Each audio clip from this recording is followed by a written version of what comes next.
Hello, and welcome to another exciting episode of Season 2 of A Conversation with Carl. Remember to like, follow, and subscribe for the latest content. Today, I am super excited to welcome John Burlingame.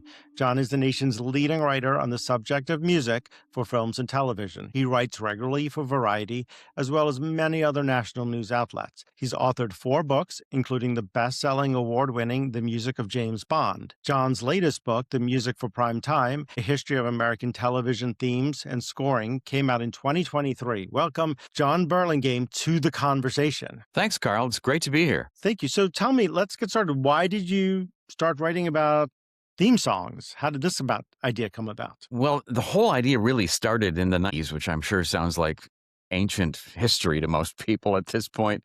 But I was out here in Los Angeles writing about TV at the time, as I've been a journalist since the early 1970s, and fascinated, as I always have been, by music on TV and in movies. I was finding, as I was sort of making my way out here in the late 80s, that no one was writing about television music at all. There would be the occasional article about film music, an interview with John Williams or something along those lines. But it seemed odd to me that no one was paying any attention to TV music at all. And I was finding it was particularly in that era, well into the 80s and 90s, with the advent of the big budget TV miniseries and TV movies, which major film composers were writing for. I thought, well, this is really great stuff. Why doesn't somebody write about this? So slowly, I began to interview composers for TV and for films, which led to a kind of new career for me in the 90s, really focusing on that kind of thing for the Hollywood trades, Variety and the Hollywood Reporter,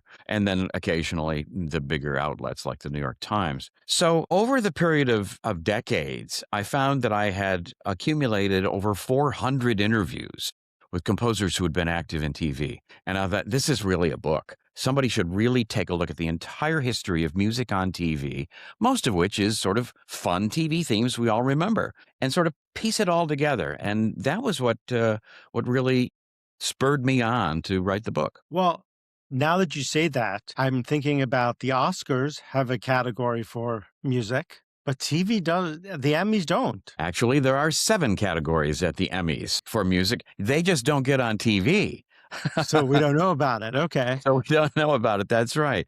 There were 5 categories in music at the Emmys for a long time, and now they've expanded to 7. But again, it's the craft side of the making of television that people don't hear about. There's Emmys for costume design and cinematography and production design, all that sort of thing that you do hear about at the Oscars. But again, you don't hear much of that because there's like 100 Emmys given out every year. When we're looking at music from theme songs, I remember all my favorite shows, I would say, that I grew up with. I think that's exactly right. I mean, I'm a bit older, so I can sing so many of the songs from my childhood, which would be things like the theme from Gilligan's Island or the Beverly Hillbillies.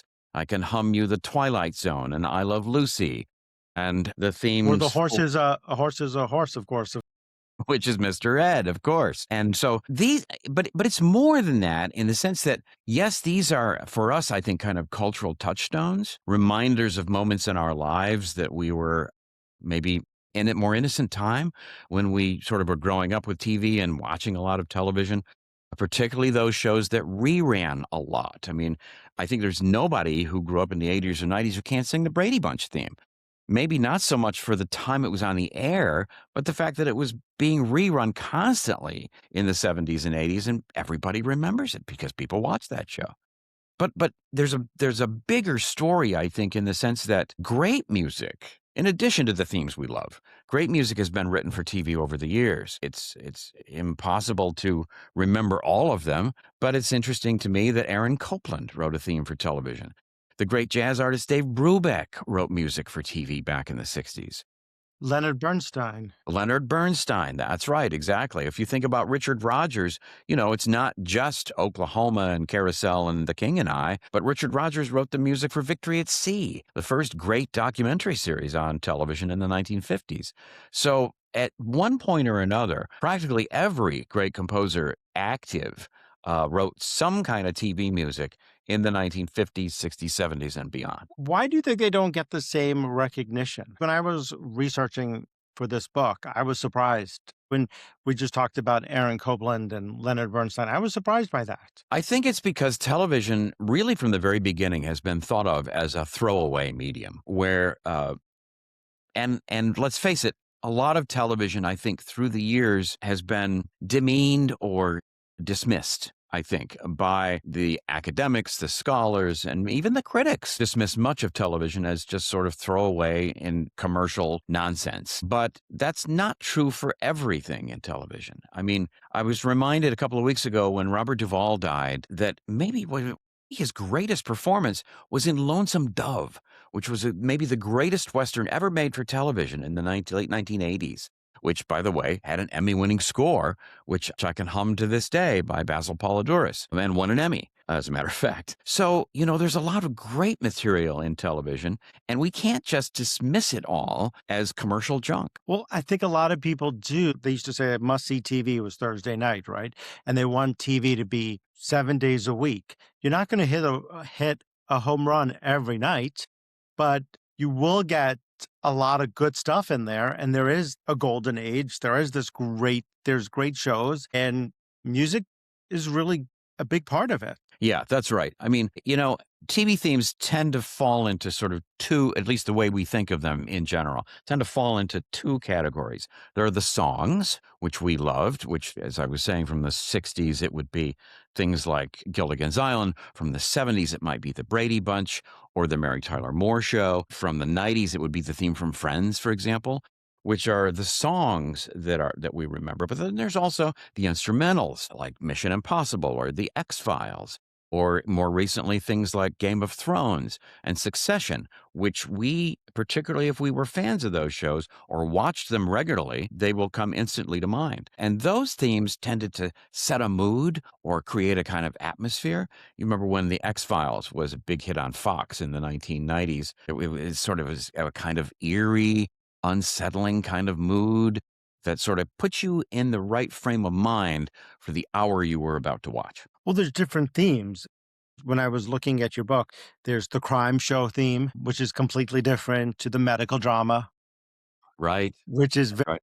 which is completely different to Cheers, where everybody knows your name, and the Yeah, Cosby Show. And that's that's the right. comedies. And you got these different shows having different themes that are completely connecting us, because when you would sit down, if I watch Cheers today, I like the theme song at the beginning to As listen to. do I. It's the greatest song about a bar ever written.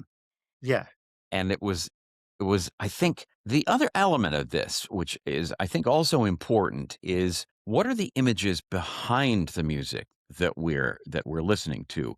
And in the case of Cheers, it's this wonderful collection of sort of late 19th century, early 20th century saloons and these sort of drawings that the producers found that just sort of match the song that we're hearing, and that reminds us of what a great bar we might have gone to when we were in college, or before, or since, or now. So we've touched on this a little bit, but how have theme songs changed throughout history, TV history? Well, in the 90s, it was a different era. I mean, in the 1950s, television was sort of finding its way, having really started in the late 90s and early 50s. So you got themes like I Love Lucy and Dragnet. But a lot of TV from that period, Dragnet being a perfect example, it emerged from radio. I mean, Dragnet was a radio show. The Lone Ranger was a radio show. And when they transfer to television, they tend to keep that theme, which was the case with both Lone Ranger and Dragnet.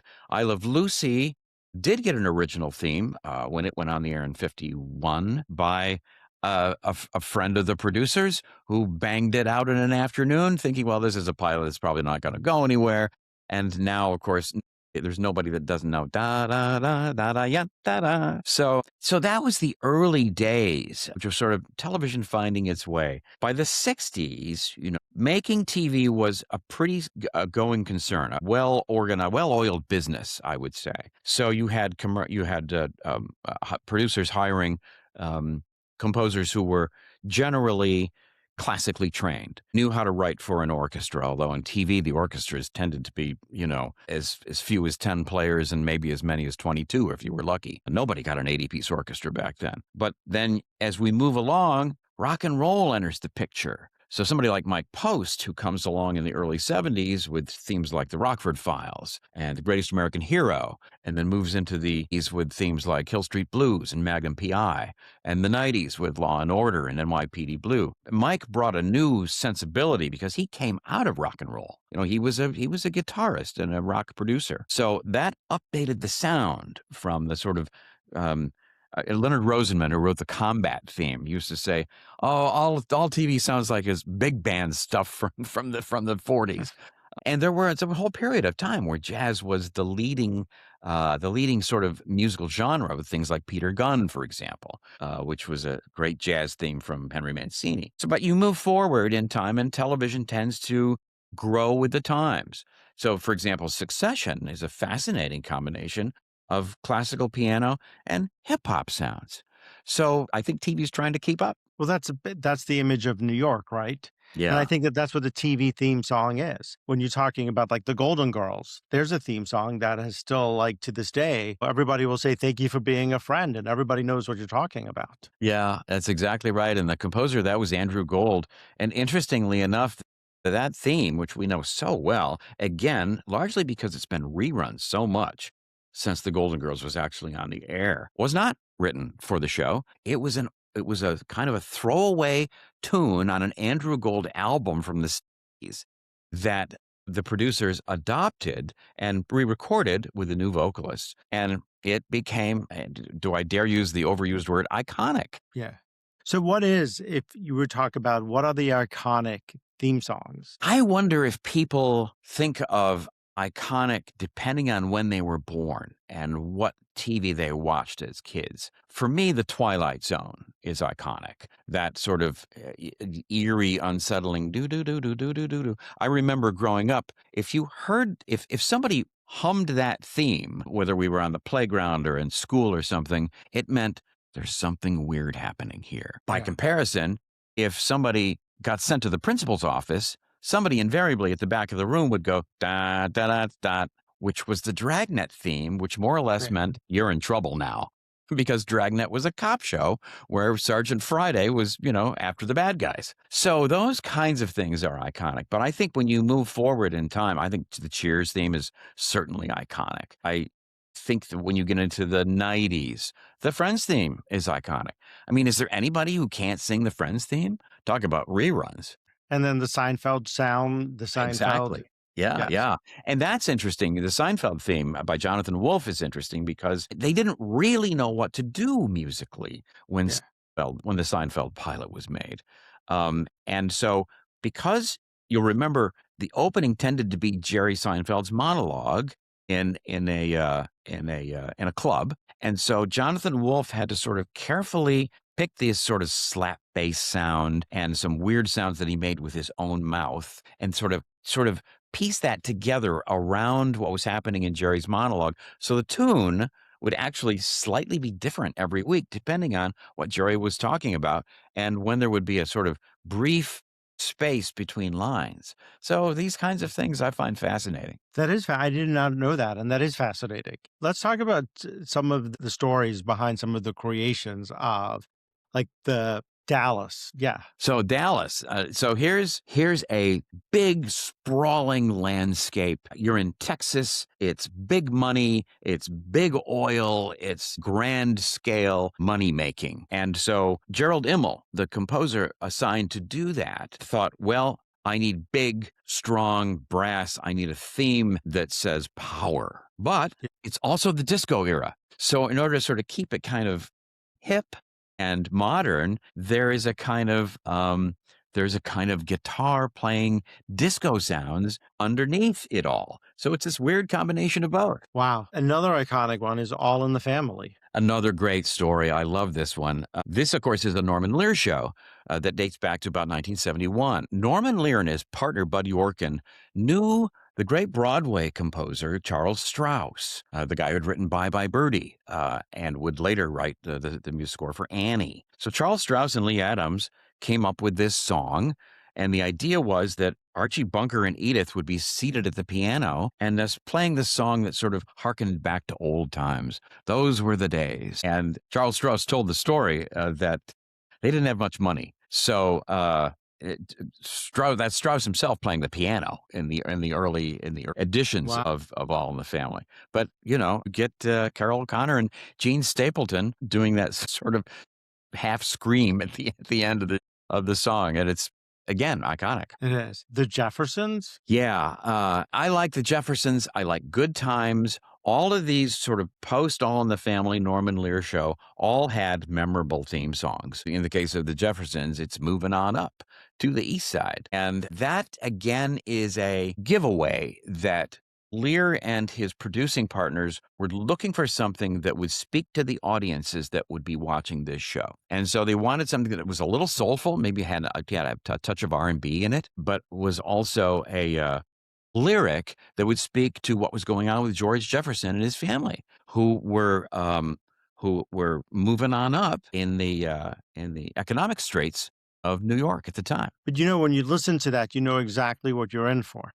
Yeah, exactly. That's right. This is setting the mood, setting setting. The tone. Do producers, or let me ask you this, talent, do they sometimes get involved in their theme song?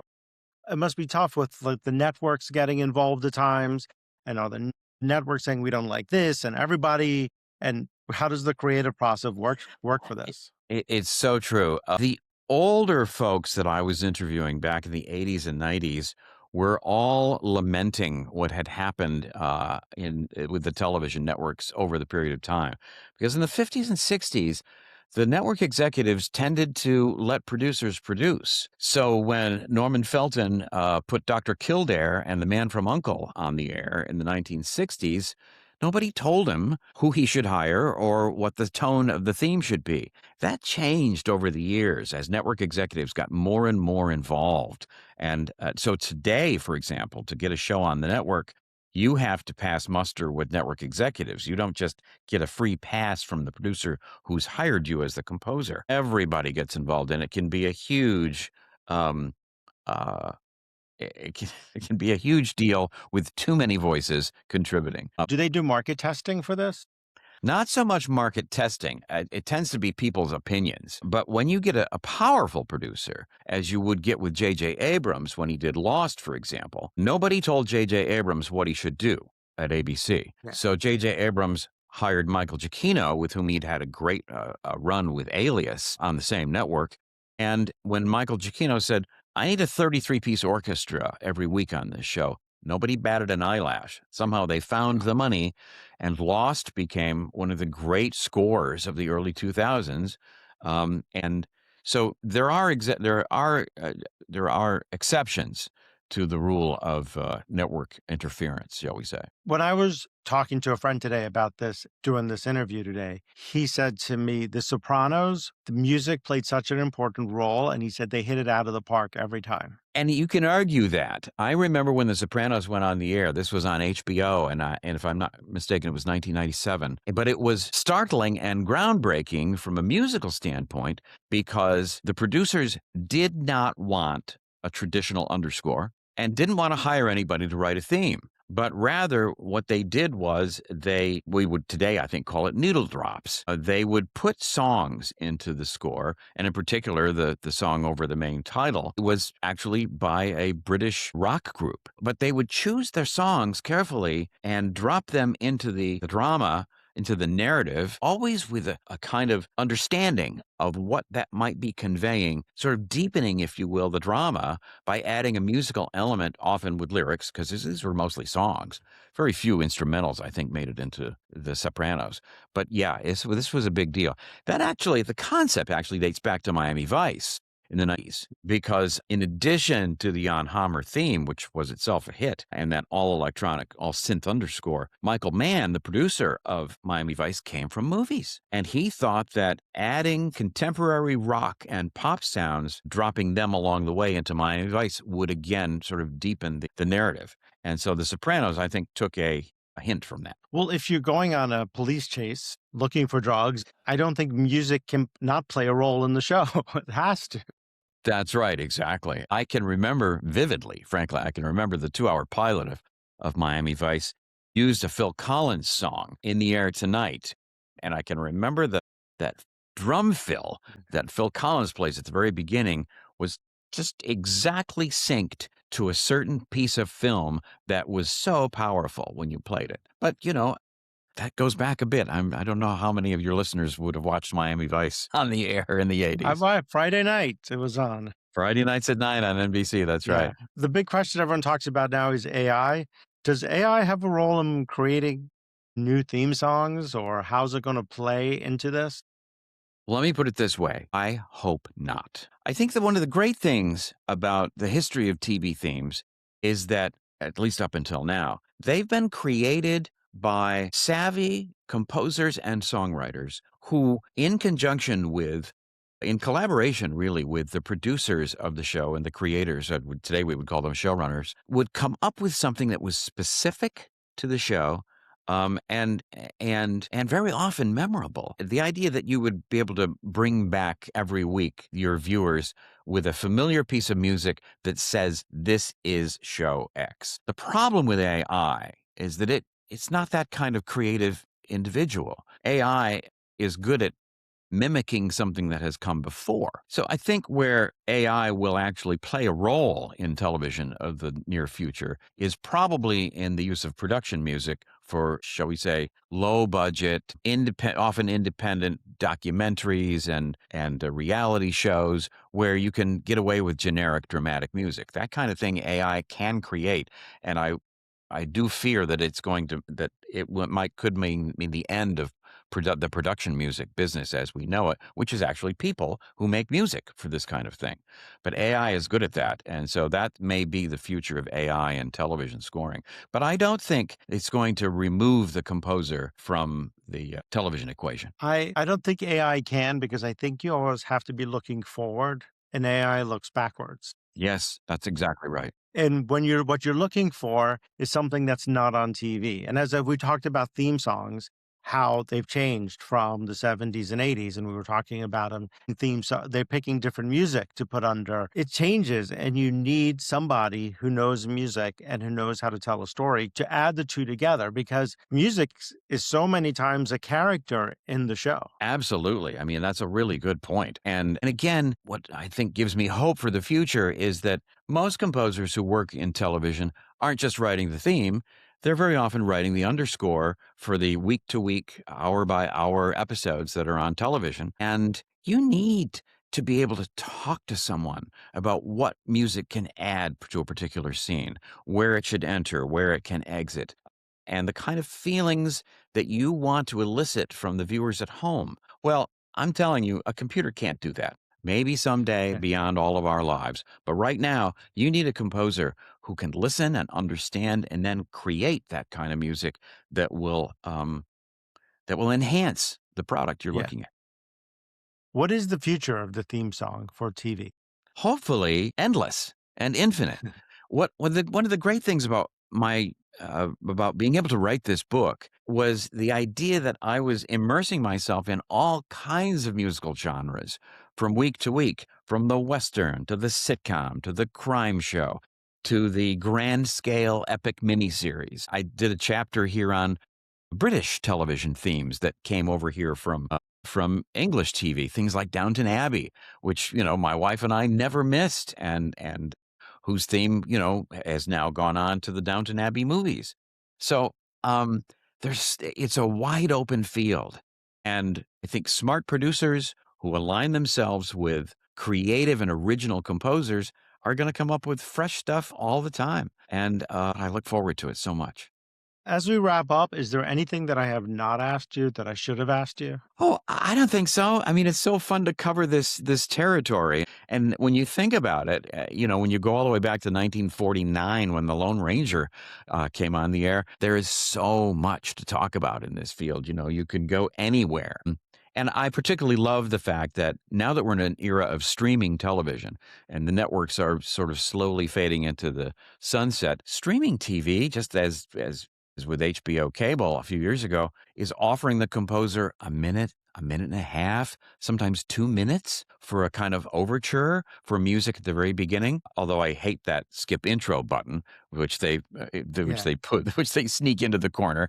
I just sit there and revel in the musical moment that I have. And so, it's great to have a 2-minute main title. Great point, because it gets your mindset for what's coming, and it Yeah. gets you ready for what's about to happen, what you're about to watch. Uh, the book is Primetime Music for Primetime: A History of American Television Themes and Scoring, which came out in 2023. You can get it where you get your books. You can also get the music of James Bond, which was a best-selling book. You have the book Music for Primetime right there. John Burlingame, thank you so much today. Thank you out there for listening. As always, let me know what you think. Put your thoughts in the comment section. And until next time, everyone, be safe.